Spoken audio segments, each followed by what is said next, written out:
부활의 예수님 만나기 위해서 갈릴리로 돌아간 제자들, 여러분 자신들을 그곳에 부르신 예수님의 마음은 헤아리지 못하고 물고기를 잡으러 갔습니다. 저희가 요한복음 21장 통해서 나누고 있는 내용입니다. 밤새도록 그물을 내렸는데 물고기 한 마리 잡지 못했습니다. 아마 밤새도록 그물 내린 제자들은 마음도 지치고 또 몸도 지치고 또 배도 몹시 고팠을 것입니다. 제자들이 무슨 계획을 세우고 물고기를 잡으러 간 게 아니거든요. 충동적인 베드로가 나는 물고기를 잡으러 가겠다 말하니까 다른 제자들도 나도 함께 가겠다 그렇게 나선 거기 때문에 따로 음식 준비하지 않았을 것 같습니다. 그런데 말이에요, 해변가에 계신 예수님께서 밤새도록 그물질 내리고 마음도 지치고 몸도 지치고 또 배도 고픈 제자들을 위해서 아침을 준비하십니다. 오늘 우리가 읽은 내용입니다. 저는 이 말씀을 준비하며 상상하면서 예수님의 모습과 제자들의 모습이 대조가 되는 거예요. 주님의 뜻도 잃어버리고 물고기에 온통 마음을 빼앗겨서 주님이신 줄도 모르고 그물 내리는 제자들, 그런 제자들을 위해서 숯불을 피우시고 생선과 떡을 준비하시는 예수님의 모습, 마치 그것이 우리와 또 그런 우리를 향해서 끊임없이 사랑으로 지금도 기다려주시는 예수님의 모습이 이렇게 대조가 되는 겁니다. 오늘 그런 면에서 여러분하고 몇 가지 좀 말씀을 나누려고 합니다. 첫 번째는 주님은 우리의 모든 필요를 예비해 놓으셨다라는 겁니다. 여러분, 밤새도록 그물질하고 있는 제자들에게 무엇이 지금 가장 필요합니까? 음식이겠죠. 앞에서 말씀드린 것처럼 제자들이 지금 배가 몹시 고픈데, 근데 예수님께서 숯불을 피워서 음식을 준비하십니다. 여러분, 음식이 필요하면 그냥 싸가지고 오셔도 되지 않습니까? 일부러 숯불을 피우세요. 여러분, 음식을 싸가지고 오는 것과 숯불을 직접 피워서 음식을 준비하는 것은 전혀 달라요. 얼마나 번거로운 일입니까? 이유가 있습니다. 여러분, 제자들이 그물질 할 때는 몸에서 열이 나니까 베드로가 겉옷을 벗고 합니다. 아마 그물질 하는데 걸리적거리기도 했을 것이고, 그렇죠? 또 새벽에 찬바람 이길 수 있도록 느끼지도 못했겠죠. 열이 나니까요. 근데 여러분 아시는 것처럼 이 팔레스타인 지방의 날씨는 낮에는 덥다가 새벽이 밤이 되면 춥습니다. 예수님께서 대제사장에게 신문 받으실 때 종들이 뭐 하고 있었냐면 불을 쬐고 있었어요. 추워서 밤에. 여러분, 예수님께서 왜 따뜻한 음식을 준비하신지 아시겠어요? 그무질 할 때는 몸에 열이 나니까 모르지만 그무질을 멈추고 육지에 올라오면 그때부터 뭐예요? 추위.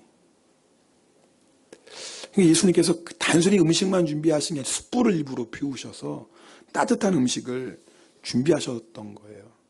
왜 이게 감동이 되냐면 주님이 그 작은 필요까지라도 헤아리고 계시는 거예요. 단순히 음식만이 아니에요.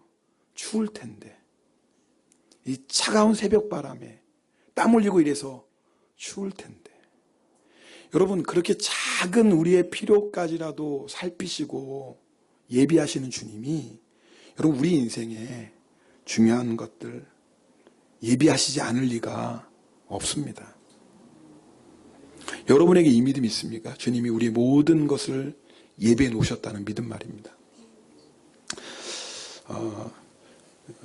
우리 김선희 성도님 같이 예배드린 이제 허락을 받고 말씀을 드리는 겁니다. 여러분 아시는 것처럼 2월 그 마지막 주에 김선희 성도님이 뇌출혈로 병원에 입원하지 않았습니까? 나중에 주님께서 얼마나 정확하게 역사하셨는지를 제가 듣고 참 놀랐습니다. 보통 이 김성도님이 10시에 드리고 집으로 돌아가시지 않습니까? 근데 아마 집으로 가기 전에 강희에게 뽀뽀를 해달라고 했나 봐요. 예, 여러분 강희 아시죠? 모르시는 분이 있어요. 오늘 기도하신 이우진 집사님, 우리 첫째 아들 3살 됐나요? 강희가 이제 4살 됐나요? 근데 그날따라 뽀뽀를 안 해주더라는 거예요. 그래서 김선희 성도님이 그 강희 뽀뽀 받으려고 3층까지 따라간 겁니다. 네. 근데 3층 갔더니 마침 그날 식사당번이 우리 최 집사님하고 최 성도님이 같이 식사 준비하셨는데 집에 가면 혼자 하잖아요. 그래서 식사하고 가시라고 했더니 자기 식사는 안 하겠다고. 그러면 식사 준비하는 거 도와달라고 부탁을 했습니다. 그래서 이제 도와주게 된 거예요. 그래서 음식을 같이 도와주는데 신호가 온 겁니다. 손발이 저리고 갑자기 몸에 힘이 빠지고 너무 힘든 겁니다. 그래서 이제 최 성도님에게 좀 차로 집까지 데려다 달라고. 근데 마침 또 그날따라 최 성도님이 우리 최 지사님과 차를 타고 오셔서 차가 없는 거예요. 그러니까 데려다 줄 수가 없는 상황이에요. 그래서 어쩔 수 없이 모자리에서 쉬고 있었던 겁니다. 몸이 안 좋으니까 저에게도 기도를 부탁하셨고 또 주변에 있는 분들과 함께 기도해 드렸어요. 근데 나중에 우리 남수경 기사님 오셔서 보니까 이건 그냥 있을 상황이 아닌 거예요. 이 뇌출혈 증상이. 왜냐하면 저희들은 생각도 못 했는데 남수경 기사님 어머님이 뇌출혈로 경험하셨는데 증상이 똑같다라는 거예요. 자기 어머니가 일어났던 증상. 빨리 응급차를 불러서 이 지사님과 양 지사님이 병원으로 가셨어요. 입원 수속을 하려면 보증인이 필요하잖아요. 근데 보증인이 없었는데 마침 그 병원에 그 시간에 김선희 성도님이 잘 아는 일본인 사장님이 거기서 만난 거예요. 그래서 뭐 부탁하려고 한 게 아니라 그냥 어떻게 만나서 자초지종을 얘기하다 보니까 그분이 자기가 그런 보증인이 되겠다고. 자기가. 그래서 급하게 입원 수속을 하고 치료를 받을 수 있었습니다. 저는요, 그 이야기를 들으면서 어느 집사님 말씀 정말 닭살이 돋을 만큼 하나님이 어쩜 이렇게 정확하게 도와주실 수 있을까? 여러분 만약에 그날 강희가 평소처럼 그냥 뽀뽀해줬으면 어떻게 됐겠어요? 그럼 집에 갔죠. 즐거운 마음으로 오늘도 강희가 뽀뽀해줬구나. 그랬다면 아마 몸이 저리고 힘드니까 모르시니까 내가 피곤해서 그런가 보다.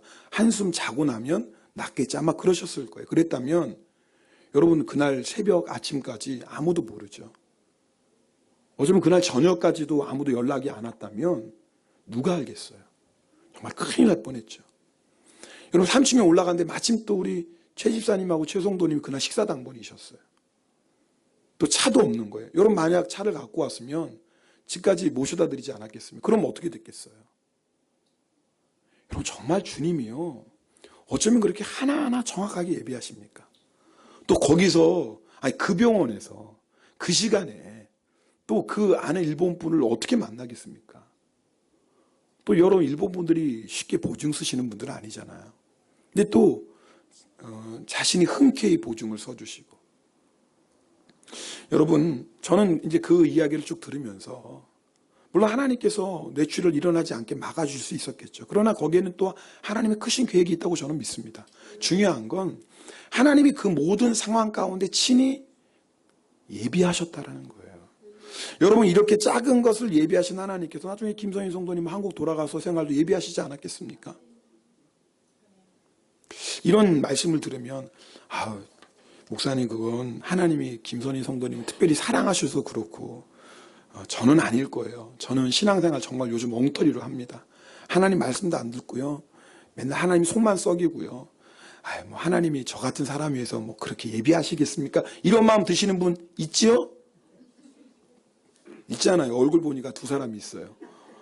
어떻게 목사님 내 속을 아시고 그런 말씀 하실까?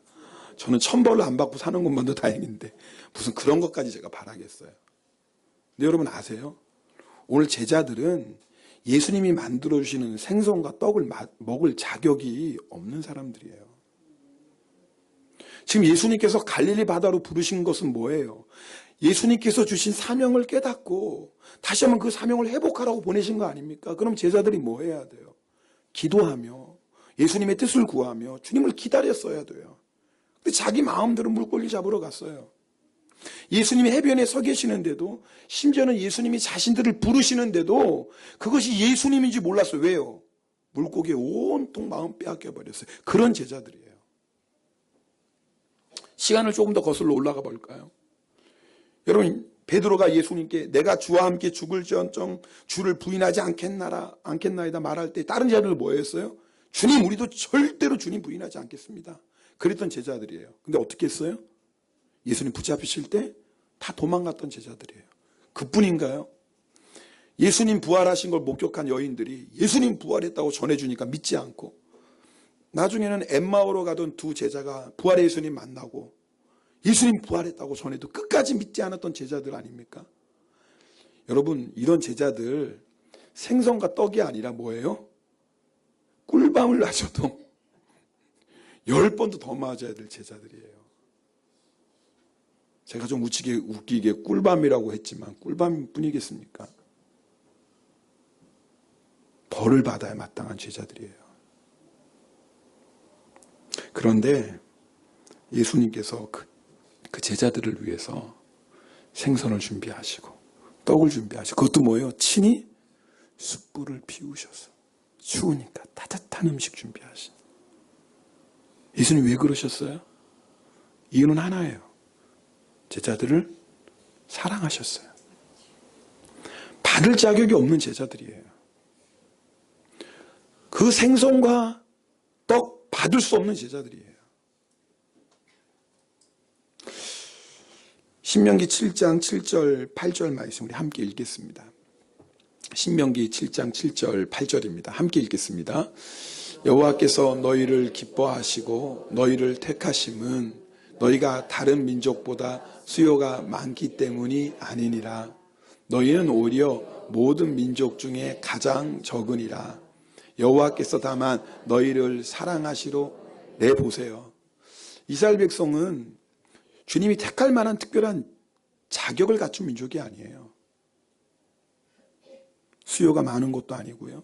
다른 민족보다 뛰어난 것도 아니에요. 오히려 다른 민족보다 가장 작은 민족이었고 그뿐이에요. 얼마나 고집이 세요. 그런데 하나님께서 그런 이스라엘 민족을 택하셨어요. 이유가 뭐예요? 사랑하셨어요. 사랑하셨어요. 여러분, 주님께서 우리를 위해서 예비하시는 이유는 우리가 그런 만한 자격이 있어서가 아닙니다. 우리를 사랑하시기 때문에 그래요. 우리를 얼마나 사랑하시냐면 죄인이었던 우리를 위해서 십자가에서 생명 버려 죽으실 만큼 우리를 사랑하시는 주님이에요. 그래서 주님은 지금도 우리를 위해서, 받을 자격 없는 우리를 위해서 지금도 우리의 삶에 필요한 생선과 떡을 준비하고 계세요. 여러분, 우리가 지치고 배가 고플 때 이미 주님은 생명의 양식을 예배해 놓고 계세요. 우리가 낙심하고 절망 가운데 있을 때 주님은 이미 우리를 위해 소망을 예비하고 계세요. 우리가 상한 마음으로 슬퍼하고 있을 때 주님은 참된 위로를 이미 예비하고 계세요. 우리가 깨어진 관계로 힘들 때 주님은 이미 회복의 은혜를 예비하고 계세요. 앞으로 어떻게 살아야 되나 막다른 골목을 만난 것 같은 절망 가운데 있을 때 주님은 이미 새로운 길을 예비하고 계세요. 그리고 주님이 어떻게 말씀하세요? 우리를 초청하십니다. 오라고. 여러분, 오늘 말씀 보면 제자들이 한 거 아무것도 없어요. 주님이 다 준비하셨어요. 그리고 주님이 뭐라고 말씀하십니까? 와라.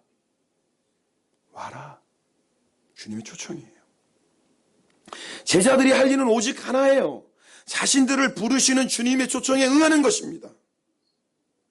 와서 먹으라는 주님의 말씀이 순종하기만 하면 돼요. 여러분, 신앙생활은 우리 열심으로 하는 거 아니에요. 우리 노력으로 하는 거 아니에요. 주님이 다 해놓으셨어요. 주님이 다 준비해 놓으셨어요. 그리고 주님은 우리를 초청하시는 거예요. 와라. 와서 먹어라. 우리가 할 일은 뭐예요? 그 주님의 부르심에 순종하는 것이에요.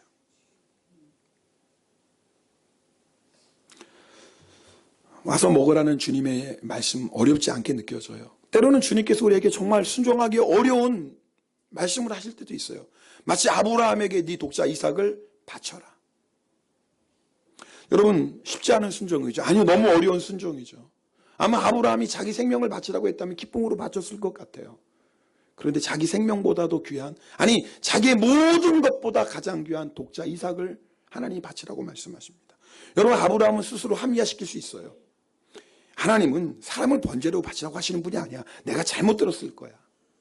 하나님께 따질 수도 있었겠죠. 하나님, 주실 때는 언제고 이제 와서 달라고 하십니까? 아니면 빠져나갈 구실을 만들 수도 있어요. 사라하고 상의하는 거예요.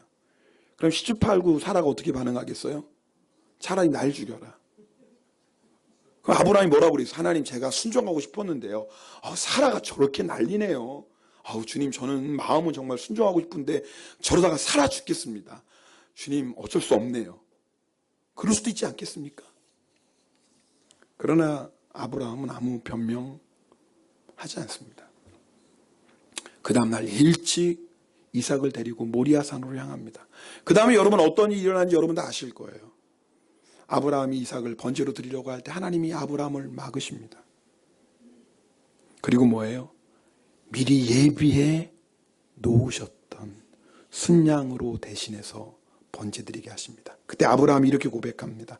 창세기 22장 14절 말씀입니다. 같이 읽겠습니다. 아브라함이 그 땅 이름을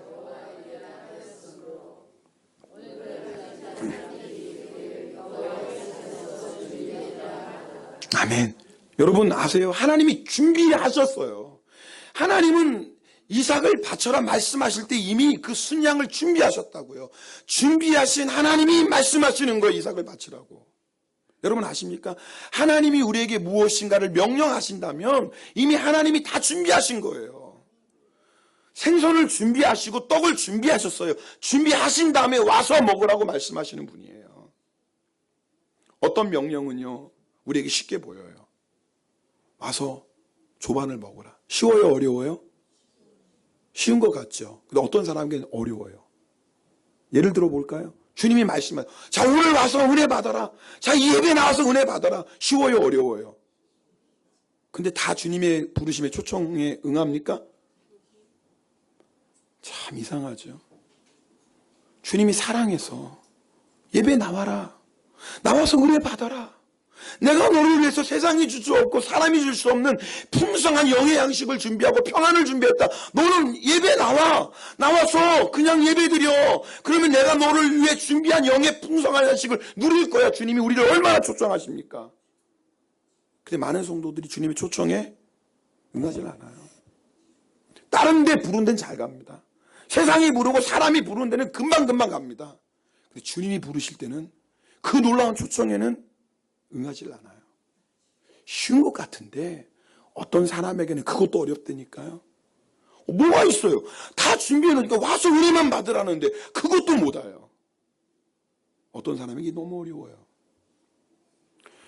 이삭을 바치라는 것 너무 어려워요. 그러나 아브라함에게는 어려운 명령이 아니에요. 아브라함에게는 어려운 명령이 아니에요. 왜요? 하나님을 믿었기 때문에 그래요.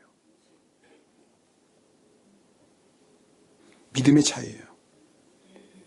믿음의 차이입니다. 요한복음 6장에 보면 예수님께서 보리떡 5개, 물고기 2마리로 5,000명을 먹이시죠. 예수님께서 먼저 빌립에게 말해요. 여러분 이미 예수님은 그 5,000명을 먹일 계획을 다 하고 계세요. 남자만 5,000명, 성인 남자만 5,000명. 여러분 그럼 여자는 몇 명이겠어요? 더 많을 것 같아요? 적을 것 같아요? 많죠. 어떻게 알아요? 지금 보면 알잖아요. 항상 은혜 받는 자리는 남자보다 여자들이 많아요. 오늘도 예배드리는 여자분들이 훨씬 많잖아요. 당연히 여자들이 많죠. 여자들이 올 때 그냥 오시나요? 업고 오고 끌고 오죠. 그렇지 않겠어요? 그러니까 아마 2만 명은 좋게 됐을 거라고 생각해요. 근데 예수님은 이미 그 2만 명을 먹일 계획을 이미 다 세우셨어요. 다 준비하셨어요. 그런 다음에 빌립에게 물어보세요. 자, 우리 한번 볼까요? 요한복음 6장 5절 말씀이에요. 요한복음 6장 5절입니다. 자, 같이 읽겠습니다. 시작. 예수께서 눈을 들어 큰 무리가 자기에게로 오는 것을 보시고 빌립에게 이르시되 우리가 어디서 떡을 사서 이 사람들을 먹이겠느냐 하시니. 잘 보세요. 지금 예수님이 어떻게 할지 몰라서 물으시는 건가요? 아니죠. 아니죠. 이미 예수님은 다 준비하셨어요. 다 예비하셨어요. 그리고 빌립의 믿음을 지금 보시는 거예요. 빌립이 뭐라고 대답합니까? 그 다음 절 볼까요? 읽겠습니다. 각 사람으로 조금씩 받게 할지라도 200데나리온의 떡이 부족하리. 지금 빌립의 안중에 예수님이 있어요? 없어요? 없어요. 예수님 이 사람들 먹이려면 200데나리온의 떡이 부족해. 그것도 뭐예요? 각 사람에게 조금씩 받아야 된대요. 그렇죠. 왜요? 지금 자기들이 가진 돈은 그만큼 안 되거든요. 그러니까 이 사람들 먹이려면 뭐예요? 돈 다 걷자 그 말이에요. 얼마가 필요해요? 200데나리온. 지금으로 단순하게 계산하면 한 200만 원 정도 되는 돈이에요. 한 데나리온이 노동자 하루의 품삯이거든요. 그러니까 한 데나리온 뭐 10,000원 정도 잡는다면 그러니까 빌립은요 정확히 계산했어요. 근데 빌립이 놓치고 있는 건 뭐예요? 이미 주님이 다 준비하셨다라는 거예요. 그때 안드레가 등장합니다. 자, 우리 6장 9절 말씀 함께 읽겠습니다. 안드레가 이렇게 예수님께 말합니다. 여기 한 아이가 있어 보리떡 5개와 물고기 2마리를 가지고 있나이다. 그러나 그것이 이 많은 사람에게 얼마나 되겠사옵나이까.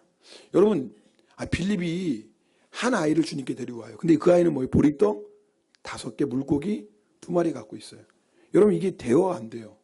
안 되죠. 근데 빌립이 도대체 왜 이 아이를 데리고 왔어요? 예수님이시니까. 이미 주님은 이 모든 일을 행하실 수 있는 능력을 가지고 계신 분이니까. 여러분, 오늘 우리가 예수님께 구해야 될 것은 믿음입니다. 이미 주님이 다 예비하셨어요. 이미 주님은 그곳에 있는 5,000명 먹일 계획 다 하고 계셨고 준비 다 마치셨어요. 그리고 물어보시는 거예요. 이미 주님은 다 준비하셨어요. 그리고 우리에게 말씀하시는 거예요. 주님은 이미 생선과 떡을 준비하시고 제자들을 초청하시는 겁니다. 우리가 할 일은 뭐예요? 주님의 초청에 아멘하고 순종하며 가면 돼요. 그러면 주님이 예비하신 생선과 떡으로 배부르게 됩니다. 주님의 초청에 응하면 주님이 주시는 놀라운 소망과 비전을 보게 됩니다. 주님의 초청에 응하기만 하면 주님이 우리를 위해서 준비하신 놀라운 평안과 기쁨을 누리게 됩니다. 저는 오늘 예배 시간이 그런 시간이 되기를 축복합니다.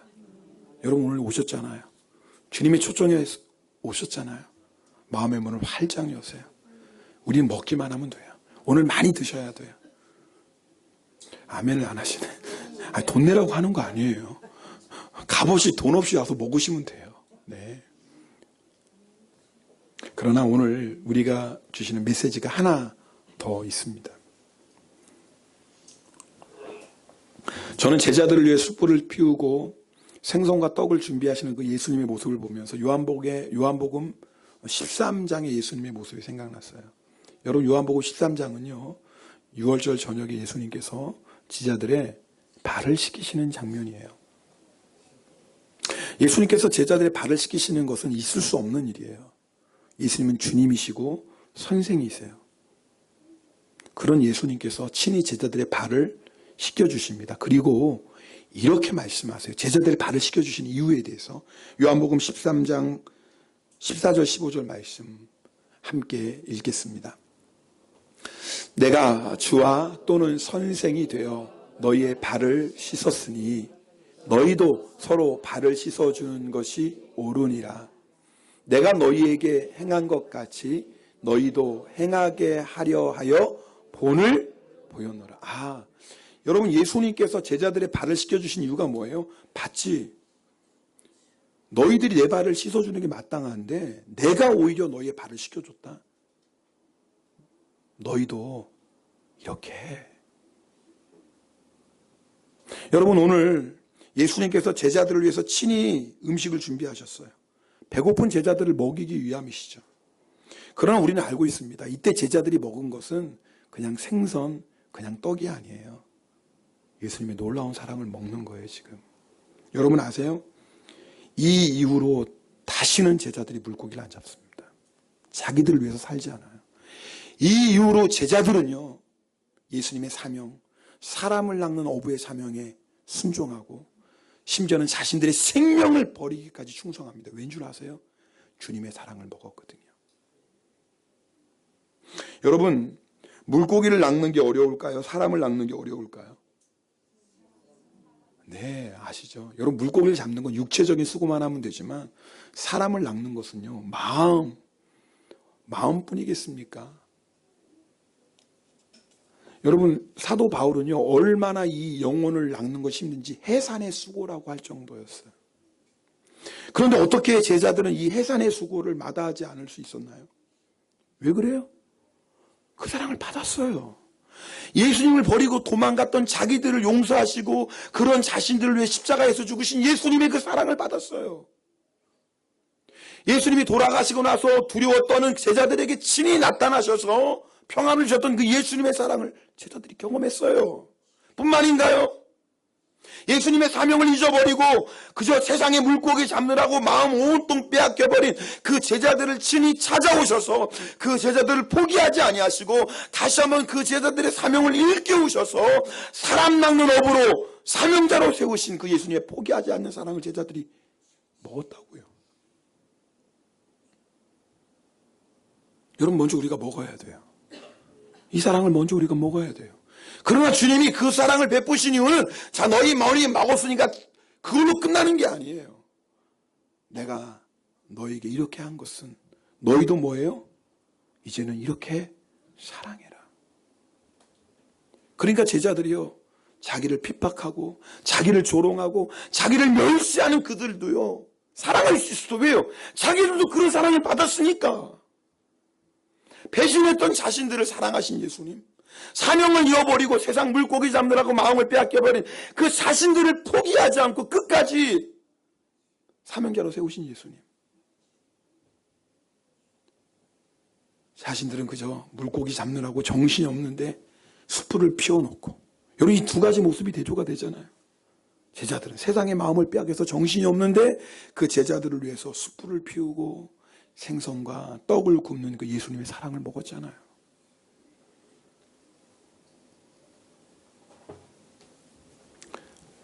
그래서 제자들은요, 예수님께 받은 사랑 때문에 어떤 영혼이라 할지라도, 심지어는 자신을 욕하고 핍박하는 자들이라 할지라도 그들을 사랑할 수 있었던 거예요.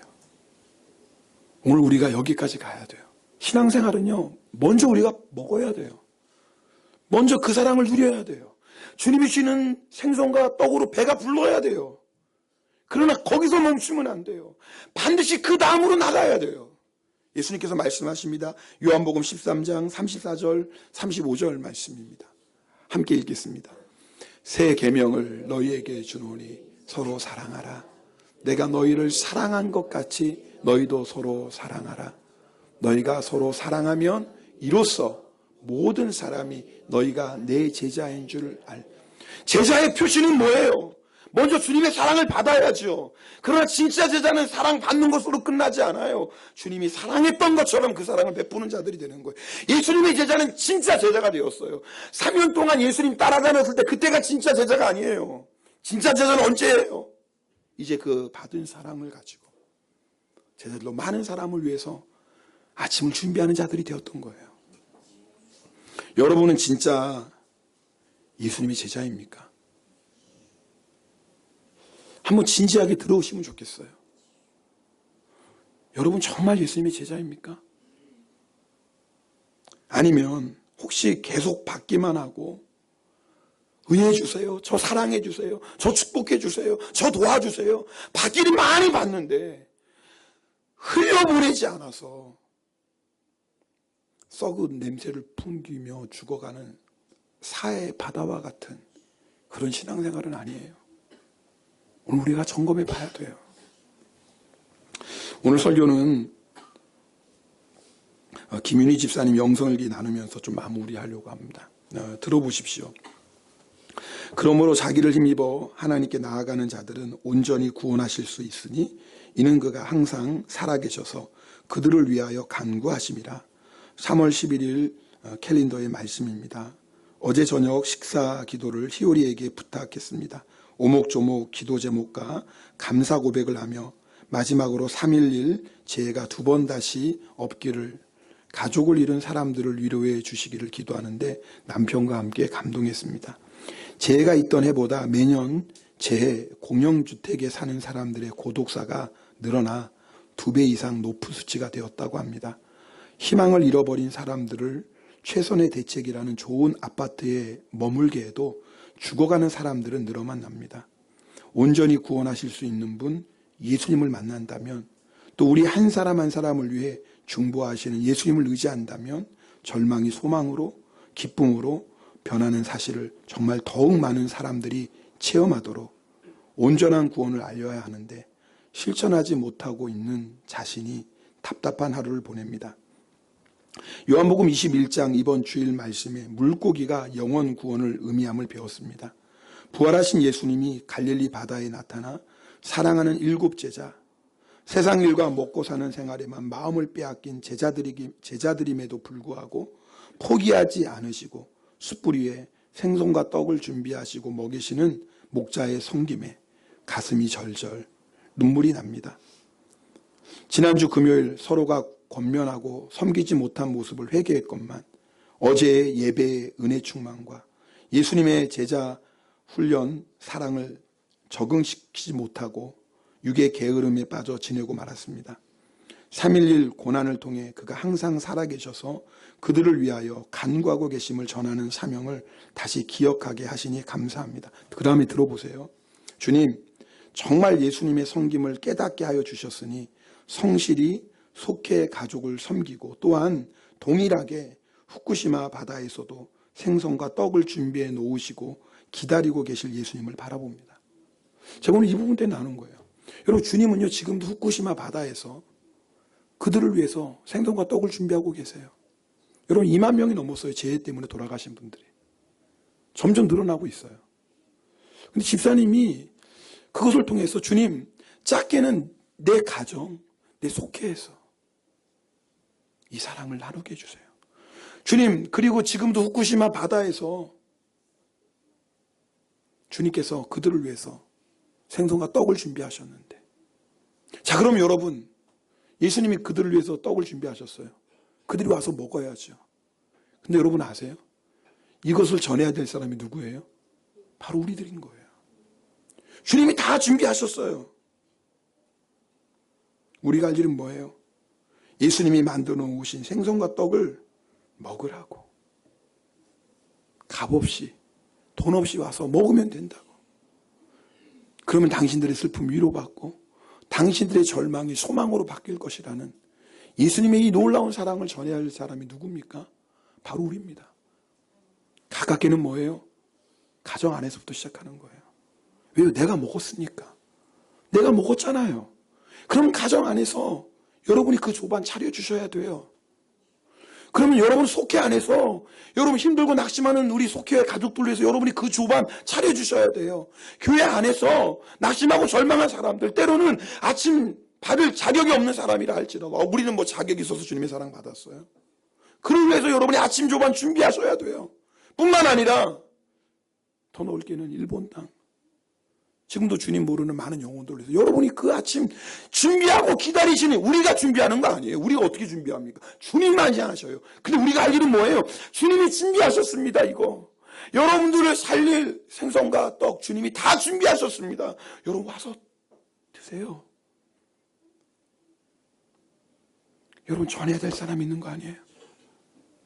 여러분, 우리가 그 사랑 전해야 될 사람입니다. 그것이 우리의 사명이고 비전입니다. 저는 우리가 안드레 같은 사명 감당하면 좋겠어요. 우리가 가진 거 아무것도 없어요. 그럼 우리가 할 일이 뭐예요? 예수님 앞으로 나아가는 거 아니에요? 그 꼬마아이 끌고, 주님, 꼬마아이가 보리떡 5개, 물고기 2마리 가지고 있네요. 주님, 주님은 하실 수 있죠. 우리가 할 거 이거 아닙니까? 그럼 주님은 우리의 순종을 통해서, 우리의 사랑을 통해서, 주님 우리의 섬김을 통해서 이 놀라운 구원의 역사를 이루어 주실 줄 믿습니다. 우리 함께 찬송하겠습니다. 우리 주가 일하시네. 우리 찬송, 오늘 이 찬송이 오늘 말씀과도 이렇게 또 연결되지 않습니까? 여러분, 우리가 빈손으로 있을 때, 빈들 걸을 때 여러분 아무 문제 되지 않아요. 주님이 일하십니다. 우리가 할 일은 뭐예요? 먼저 주님 앞에 나아가는 거예요. 오늘 이 시간에 주님 앞에 나가서 주님이 준비하신 생선과 떡으로 먼저 우리가 배불러야 돼요. 먼저 여러분 이 시간 은혜 받으셔야 돼요. 그리고 그 사랑을 나눠주세요. 여러분의 가정에서, 여러분의 속회에서, 여러분 이웃에서 예수님처럼 아침 준비하세요. 네, 그러면 반드시 주님 우리를 통해서 놀라운 일을 행하실 것입니다. 우리 함께 찬송하고 기도하겠습니다.